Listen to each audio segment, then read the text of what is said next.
Welcome to the Creating Wealth Show with Jason Hartman. You're about to learn a new slant on investing, some exciting techniques, and fresh new approaches to the world's most historically proven asset class that will enable you to create more wealth and freedom than you ever thought possible. Jason is a genuine self-made multimillionaire who's actually been there and done it. He's a successful investor, lender, developer, and entrepreneur who's owned properties in 11 states, had hundreds of tenants, and been involved in thousands of real estate transactions. This program will help you follow in Jason's footsteps on the road to your financial independence day. You really can do it.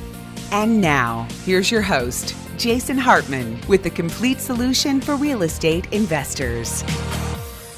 Welcome, listeners from 57 states in the U.S. Well, that was the number according to Obama, and 165 countries worldwide. This is your host, Jason Hartman, with episode 1013, 1013. Yes, it is harder to say that, isn't it, now that we're over 1,000. Thank you so much for joining me today as we are in the midst of a very, very historic and unfairly covered story. Now, look. Some of you have written me and you asked me to stop bashing Trump. Okay, I will try. I'll tell you, he's a lot better than the criminal cartel that the Clintons ran for so many years, for 4 decades. And Mr. Trump, Donald J. Trump, has accomplished something that no other U.S. president ever could. Now, compare this to the empty suit president we had last time around. That's Obama, of course, the empty suit man, the guy with so little experience, it was mind-boggling that he could even get into office.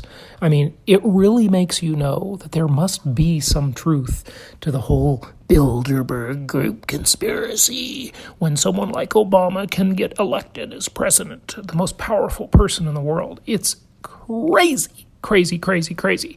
But look, will Trump get a Nobel Peace Prize for ending the Cold War with North Korea?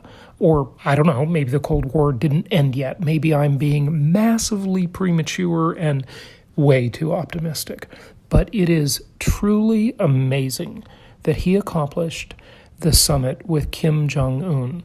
And the leftist Marxist media is just finding every little fault they possibly can. And look, I don't care about being partisan. I mean, Trump fan, not a Trump fan, does not matter. It is so ridiculous. It is so unfair. Who was that? Where did that quote come from? I think I don't know. Was it Voltaire? I'm not sure. Anyway, he said, I may not agree with what you say, but I will defend to the death your right to say it. And the leftist media, controlled by George Soros and all of the elites who would love to see America hollowed out with their globalist agenda, so they can have power over us little people here in the hoi polloi, right? They are just all over it. They can't find anything good to say about Trump's incredible accomplishment. So look, hats off to Trump. It's an amazing thing that he pulled off peace through strength. I mean, can you imagine if Obama would have had that meeting with Kim Jong-un?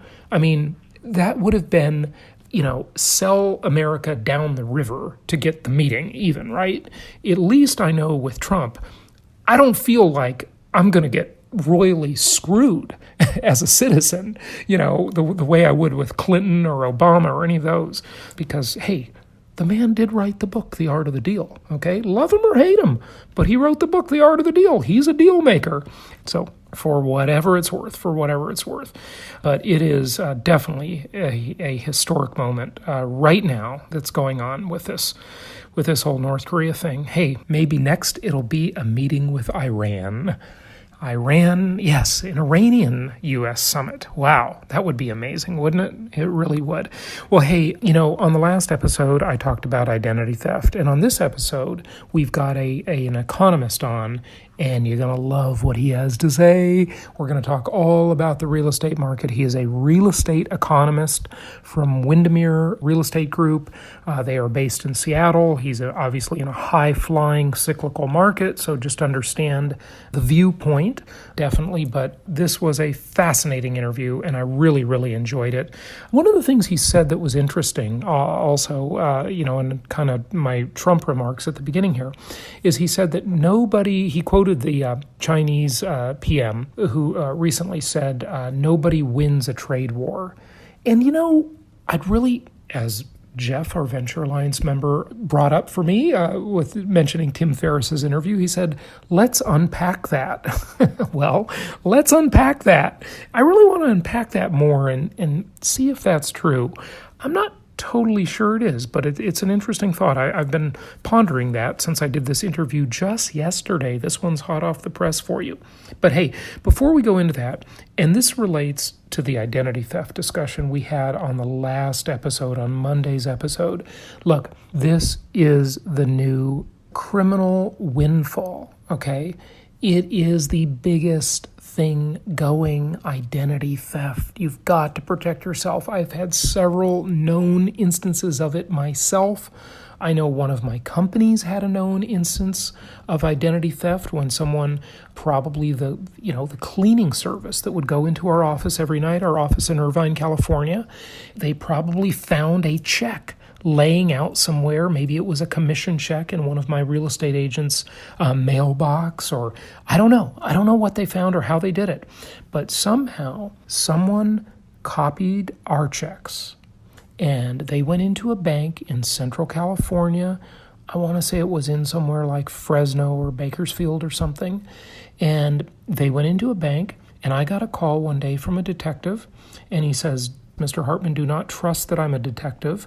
I want you to hang up the phone, and I want you to go and look up the phone number for the police department in Fresno or Bakersfield or whatever city it was, I can't remember, and I want you to call me back so you know that this is really a detective you're speaking with. And I did that, and I didn't take the phone number he told me. I looked it up myself. I called him back, and he said that someone went into a bank with a check made out for, $4,800 or so, almost $5,000. And it was our company check. And he said, did you write that check? And I said, absolutely not. I did not. And the bank teller got suspicious and followed the person out and refused to cash the check, thankfully, and followed the person out, and they ran away. And, identity theft, folks, it's the big thing. The chances of you being mugged are much lower. The chances of your house being robbed are lower. Why is that? Well, people are on guard nowadays, right? We're not as dumb as we used to be, folks. We've gotten a little street smart as a public. Our homes are properly alarmed and secured, hopefully, mostly. And so they've turned to the new thing, identity theft. And hey, it's not a new thing. But I just want to tell you, it's a big deal. This information control is a big deal. Now, the two scariest companies on earth, I've talked about them many times. Google being the scariest company on earth, in my humble opinion. Hey, Monsanto was one of the scariest companies on earth, but they just got bought up by Bayer. So now maybe they will get rid of their name and it'll just be Bayer Corporation. We'll see. They're poisoning our food, of course. Starbucks is poisoning us every time we go there. Good luck going anywhere else. They've crowded everybody out. Blah, blah, blah. Okay, well, the second scariest company on earth is probably Facebook. Facebook, very scary company. So I was reading this Business Insider article, and I thought I'd just share with you a couple of things, right? The article's entitled, Facebook is Tracking You in Ways You Never Knew. Here's the crazy amount of data Facebook sucks up as they are tracking you. This blew my mind. And, Zuckerberg, I wouldn't trust that guy as far as I could throw him. Of course, there's been scandal after scandal. He has just basically flaunted his abuse of our privacy over and over again. Now, I'm sure the libertarian folks are saying, well, don't use Facebook. Oh, yeah, right. These big, giant, monopolistic companies, that's like saying if the phone company was invading our privacy, don't use the phone. Good luck with that one. Good luck, folks. Yeah, good luck, my libertarian friends. And hey, I'm a libertarian too, but I'm just a practical one. I'm a pragmatist, right? So before we get to the economic thing, let me just share a couple of these things with you. It's going to blow your mind. Below are some of the more surprising ways Facebook is recording your data. They record your mouse movements. They claim that it helps them recognize that you are not a robot. Another way they distinguish humans is by monitoring whether the browser window is in the foreground or the background. So they know where your browser window is. They collect a lot of data about your devices, your battery level, your signal strength, and your available storage space. It blows my mind that they're able to know whether my hard drive is full or not. This is pathetic, disgusting, absolutely scary. What else do they know that we don't know, that we'll discover in the next scandal? Hey, where is the WikiLeaks? Where's Julian Assange? Where's Edward Snowden? Facebook, there are all kinds of rumors that it was originally funded by the CIA as a data mining project. Okay, they also know your operating system, browser types, file names, and the plugins. All fair game to Facebook. Facebook knows who your mobile operator is. Hey, do you have Sprint, AT&T, T-Mobile, Verizon? Which one are you using? They know that. They know your IP address. They know your cookie data, your time zone, and your internet connection speed. And you're not alone. In some cases, Facebook monitors the devices around you or on the same network. Hey, you have kids? You have a spouse? Well, if you're all at home and you're on Facebook, or the Facebook window is open, which it probably stays open most of the time on most people's computers, they're just looking at what all of you are doing. They got the whole family's movements. Is this scary or what? They know the signals of your device that are monitored, including Bluetooth, and information about nearby Wi-Fi access points and nearby cell towers. This is all known to Facebook. They also know your GPS location, your camera information, your photos if you don't lock them down in your settings, your call logs, and your SMS text messaging history, the log history. Okay? Data about your online and offline actions and purchases from third-party providers is collected, in addition to the information about games, apps, and accounts people use. Maybe Google isn't the scariest company on earth. Maybe it's Facebook. Thank you to the left-wing media at Business Insider for sharing that with us. Okay, hey, without further ado, just always remind you, check out jasonhartman.com for properties. We don't have our big tropical event up there yet, but we will soon. I know I keep talking about it. Keep the first week of November open, folks. You're going on vacation with us. And without further ado, let's get to the first half of this excellent, fascinating interview where we talk about the real estate market and the economy. You're really going to enjoy this one. Very insightful interview.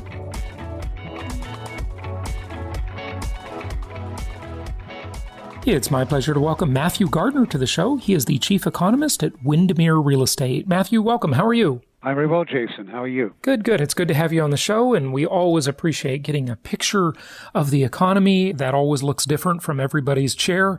Just thought I'd ask you kind of generally, how do you think we're doing? It looks like we've been in a bit of a boom time. Some people are talking about the business cycle, and, aren't we due for a recession? I think we got a few more years, but what do you think? Well, I took a position about a year and a half ago where I made the statement publicly that I expected we'd enter a business cycle recession likely around the end of 2019, early 2020. I'm still sticking to it, although certainly in the last couple of months, a lot of my fellow economists seems to have jumped on board with the same opinion. So ultimately, I think we certainly are due to have a recession, but we're probably a couple of years away, maybe a year and a half, possibly at the outset. 2 years before we have one. Your company, Windermere, are you in about 10 states now? Or how That's how correct. Big are you? Yeah, okay. We have about 6,500 brokers in a little over 300 offices in the 10 western states. We're as far east as Denver and Fort Collins in Colorado, north up obviously to the Canadian border, down south to San Francisco. Okay, fantastic. Actually, San Diego. Yeah, excellent. So you would be considered a sort of a Pacific Rim and Western U.S. type company. That's your main coverage areas, right? That's correct. Yeah, fantastic. Those mostly cover, I know that a lot of your offices are in higher end markets. I would call those the cyclical markets versus the linear markets that are kind of boring and don't make the news too much. But, you've expanded so much over the years. I'm not sure that's really true anymore. I know that's sort of your genesis. Seattle, where you're based, is certainly a very high-flying cyclical market. Do you kind of look at those distinctions of those different markets the way we do or not? Well, I think so, yes. And if you look at the western states, certainly they are doing very well. I mean, our offices in Colorado, as well as in Utah, are doing remarkably well. And the further west you get, the more buoyant it becomes. Certainly, as far as the housing market is concerned, there's a lot more going on here than, shall we say, in markets like Michigan or Ohio, which I think is the statement they're somewhat linear, and I would very much agree with that. So we are very much, to a degree, in the boom-bust markets, which are pretty much all of the ones which we have offices in, other than maybe Utah. Utah seems to be remarkably resilient when it comes to downturns. They really don't have them. Right. But in general, yeah, I think the western states are the ones which do tend to see more peaks and troughs, certainly when it comes to the housing market, than the Midwest or even the parts of the East Coast as well. Right. That old saying, the higher they fly, the harder they fall, might be somewhat appropriate in that discussion. But there is this amazing, really tragic shortage of inventory.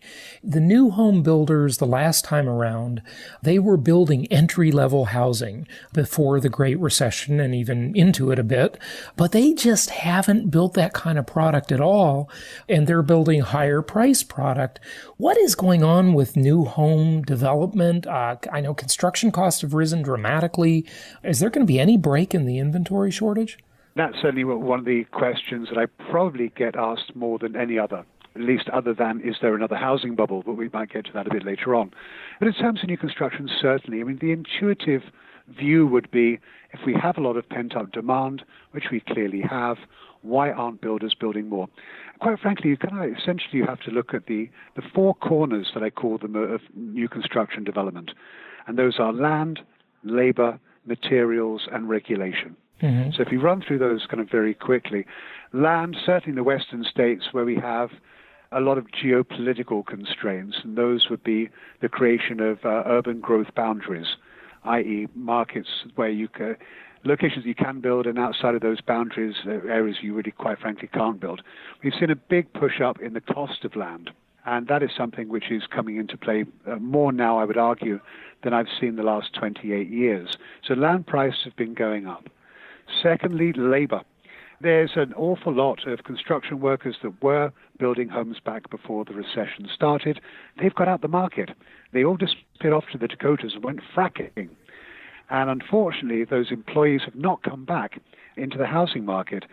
On top of that, obviously, recent immigration reforms have caused a contraction in the number of people in building. So when you see that happening, we have a lack of labor. That, again, forces prices higher. Materials doing the same thing. They're going up, quite frankly, at about 0.5% per month right now. Tariffs that are imposed on Canadian softwood lumber haven't helped at all. So you're seeing the cost of materials go up. And finally, regulation. Regulatory costs account for about 25% of the cost of building a home. So it's remarkably high. Wow. I'm so glad you mentioned that, because I have not heard it expressed that way before, or at least not that high. And that varies quite a bit by area, doesn't it? When you say 25%, I mean, a quarter. Folks, listeners, think about what he just said. 1/4 of the cost of the home you buy is regulatory. I mean, those are pass-through costs from the regulatory burden. So if you buy a $400,000 property, that's $100,000 to pay for some sort of regulatory issue, whether it be OSHA or environmental or whatever. But feel free to elaborate. And all the way down to permit fees. Everything you've said is very accurate. So sewer and water hookup, infrastructure, all these fees come under regulation.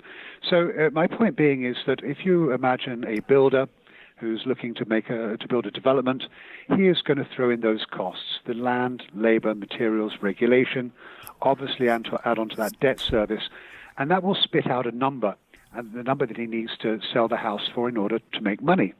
Well, imagine hypothetically if that number is $600,000. Yet the market acceptance price point is $400,000. Is the builder going to build or not? No, they're not. No, they won't. Right. Exactly. So because of that, right now we're building about 900,000 single-family homes a year. I would argue there's a shortfall today of at least 200,000. Wow. So we're certainly not even coming close to building what we need to build. In addition, where we have a lot of robust demand is in that first-time buyer price point. Yeah. And that's even harder for the builder to do. Right. So not only is it very expensive to build, they're not necessarily building the product that the market wants. Yep, that is something else. It really is. So what do we do? I mean, do we just expect no relief from this at all? We'll just see higher and higher prices because of the inventory shortage? Well, I think ultimately what's going to happen is it's very difficult to take the price off the land because ultimately a land seller, that's a price he wants to achieve. If he doesn't get it, he won't sell. Labor and materials, again, you really can't change those. So the only thing you can do ultimately is look at regulatory cost and find out how feasible it is to get that reduced. Mm-hmm. Now, it'll be a big problem. It certainly is one. Do I expect an easy solution? No, there really isn't. But at some point, jurisdictions, cities, counties, states across the country really need to come to terms with the fact they can't turn around and say to builders, we have a rabid shortage of affordable housing, fix it. Well, we need their help. Mm-hmm. And ultimately, I think that will likely come from changes in regulation, but I'm not holding my breath. Yeah. And these regulations are mostly at the local level, right? I mean, the yes, stuff that's baked into the cost of the materials, you're not including in that regulatory burden. That's strictly the local or state level. For example, if the producer of the lumber or the concrete or the nails or the glass or whatever, the ingredients of that house, the petroleum products, that regulation isn't being counted in that 25%, I assume, right? Because they've complied with all that regulation before the builder bought the raw materials, right? Yeah, and you're absolutely right. Yeah. So the regulatory costs, which goes to the cities and the counties for the better part, those are the permit fees, the water sewer hookup fees. They are nothing to do with associated fees with materials. That's totally separate. Mm-hmm. Yeah, wow. That's something else. That's really amazing. It really is. And it varies a lot by locale, too. Okay, so we've looked at the construction stuff. What about millennials? This is the largest demographic cohort in American history, slightly larger than baby boomers. And they're really a different kind of group than millennial group, the Gen Y group. That is true. Yeah. They're not like my generation, Gen X. They're not like the baby boomers. They're not like the maturers. What do we make of this group? I say that they're delaying home ownership. They're delaying family formation. They've got these huge student loan burdens. I like to say that they've got a mortgage. They just didn't get a house included with it. That's called their student loan. But, because they're so large, some of them are certainly buying, and that is impacting the market. They are finally moving into the housing market. And, 80 million people, even if a smaller percentage of them are buying, it's still a significant impact. What do you say about the millennials? Well, I think you've nailed a lot of it right on the head. Yes, they are by far the largest, by about 5 million. There's 5 million more millennials now are baby boomers. But I think there's several things which are important to look at, one of which is, there's certainly a very interesting demographic to look at, but we need to kind of get away from the normalized argument that is, that they spend their life eating avocado toast. That isn't necessarily for $16, yes. Right. Yeah, exactly. And as you said, the oldest millennials are now in their early to mid-30s. They've grown up. And so are they buying homes? Yes, they are. But the different things you mentioned are actually very appropriate, one of which is they are lumbered with an extraordinary amount of student debt. Outstanding federal student debt today is at about $1.5 trillion. So think about it in these terms. Trillions is a huge number. If you take all of our credit card debt as a country, it's about $850 billion, give or take. We owe a third more on student loans than on our credit cards. Wow. And the kicker is this. file bankruptcy, your credit card debt goes away. Yeah, you can't do it with student loans. It does not, exactly. So one of the issues they have, beyond the normal of not being able to afford their avocado toast, is the fact that they're having a very hard time saving up, getting a down payment to buy a home. Now, about 25% today are still tapping on the doors of the bank of mum and dad. So approximately 1/4 are actually getting the down payments from their parents. But that's becoming more difficult. Back in the day before the recession, a lot of families would tap into their home equity lines of credit, these kinds of things, to help out their children. Obviously, with recent tax changes, they are more or less likely, shall we say, to do that than they used to be. In very high rental rate markets, the quandary they have is, do they pay the rent or do they save up for a down payment? They can't do both. So that is another issue. And so they're really kind of stuck in a situation whereby they're almost forced renters for the better part. Yeah. So down payment's a big issue, certainly very much so in the coastal cities, San Francisco, LA, well, also Seattle, to a degree Portland, but even on the East Coast, New York and Miami, these are expensive markets. Now, do they want to buy? Absolutely. About 68% of them believe that buying a home will be the most astute financial investment they will ever make. But 74% think they can't qualify for a mortgage. They would also, so what's interesting is kind of where do they want to buy? They're moving out of apartments, as you mentioned very accurately a few minutes ago. The household formations, they are actually growing up. They are creating households. They are getting married. They're having less children, by the way. Right. They're doing things that our generation did, but they're doing it about 5 to 7 years later than we did it. One of my millennial friends, I've just got to share something with you funny. Of course, you and probably most of my listeners have heard this term that the millennials have coined. They call it adulting. And one of my millennial friends, she texted me the other day and she was complaining about how she needs money. And she says, this adulting is difficult. Oh, very much so. Welcome to the club. Yeah, exactly, as to why that is. There's a generation no one said no to and these kinds of things. Right. But no, it is remarkably hard. However, they certainly want to buy. Now, here's the interesting thing I'm seeing, certainly in the Pacific Northwest. And that is the fact that when they do move out of their urban apartments, they do not want to move into the suburbs. They would like to move ultimately into what I define as being ex-urban markets. Right. They'd like 1 foot in town, 1 foot out. The exurbs, yeah. Yeah, townhomes are a very big thing for them. Anywhere 12 to 1,500 square feet is perfect for them.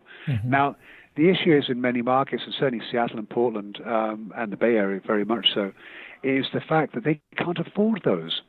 Townhomes, which we're seeing traded in that $600,000 to $900,000 price point, which is essentially what it is, certainly in the Northwest, it's almost actually now forcing them out further into the suburbs. Sure. And additionally, as I mentioned earlier on, builders just aren't building for that demand, for that price point. That's problematic for them. Even if they can afford to buy somewhere, what is out there that they can afford to buy? Right. This will be continued on the next episode. Thank you for listening and happy investing.